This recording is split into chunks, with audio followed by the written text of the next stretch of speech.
So today, 100 years of real estate, we're going to talk about where we've been and going to show you a couple of different slides that are some interesting statistics about what's happened over the last 50, 60, 70 years in the United States. This is a 30-year interest rate average. I couldn't find a chart that went past 2012, but most of y'all know what rates have done since then. If we go all the way back to, this says 1981. Rates were at 14. Who was in business in 1981? I bought my first house then. What was your interest rate? It was 14 point something %, and we celebrated. Yikes. You celebrated. Yeah, wait, Okay. I can't remember that far. that was a good rate you got. So it took us a couple years to even get down below double digits, and that didn't happen until 1991. For the first time, rates dropped to, this says 9.25. The point of this slide is to show you that interest rates have consistently dropped over the last 30 years. And if Eddie was here, we're still what? We're still right at like 4%. So really, over the last, and this says first quarter and second, third, fourth quarter. In the last 3 years, rates really haven't changed when you look at the annual average. So, what does that really mean? Now, think about people were paying 13, 14% back in the 80s to buy a home, and we are having trouble getting people to be interested in buying a house at 4%. Well, let's look at that. These are housing starts since 1960. 1965, 66, 74. This is 80, 81. What were interest rates in 80, 81? Remember 13, 14%? Savings and loan crisis. 1990. That was a bad time. What happened in 1990, Julie? The dot-com bust. Okay. Oh, that was awful. So then, look, housing starts have been gradually increasing until what? 2008. Till we crashed again. So this chart actually ends in 2007, but y'all know the story there too. Housing starts are still somewhat relatively flat and have not climbed back up.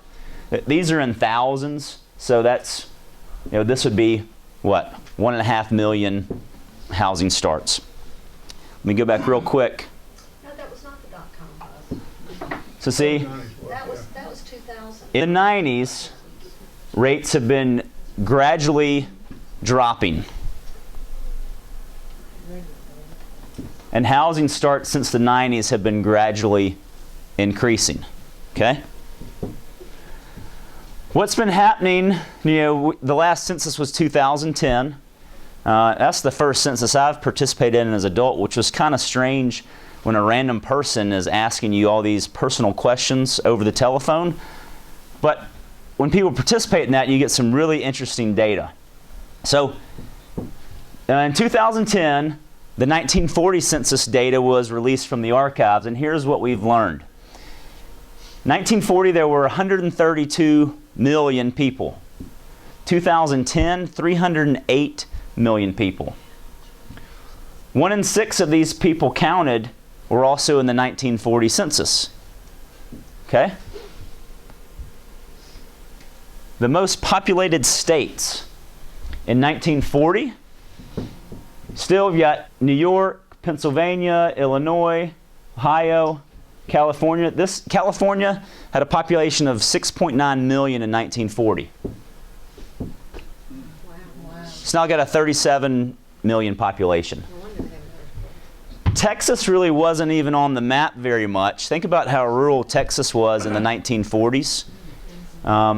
Texas, as of 2010, has around a 25 million population.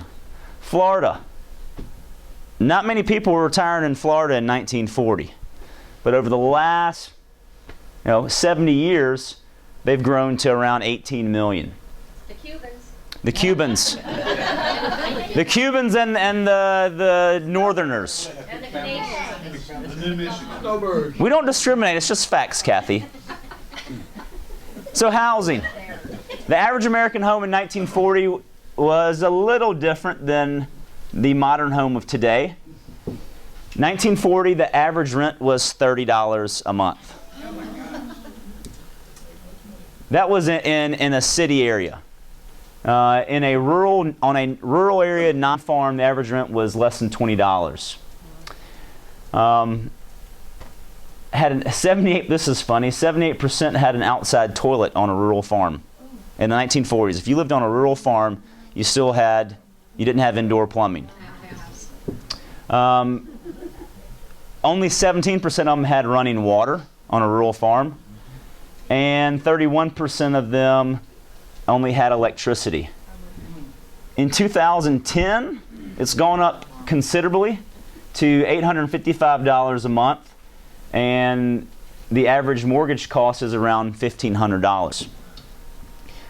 Almost everybody has indoor plumbing now, except for 0.6%. I guess they did not complete the census.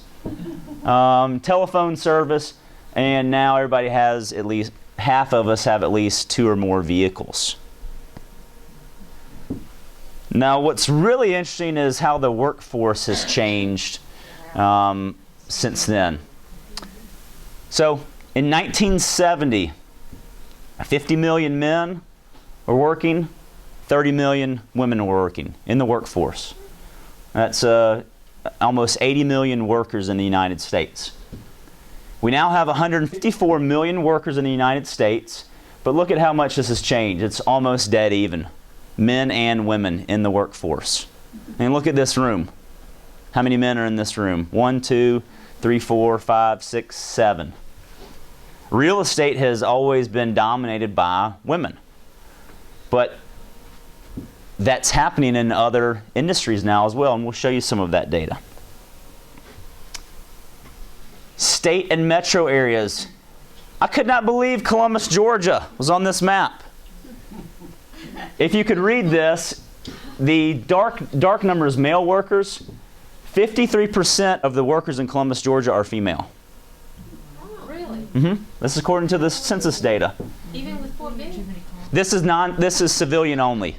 All of this data is non-government. It's civilian. So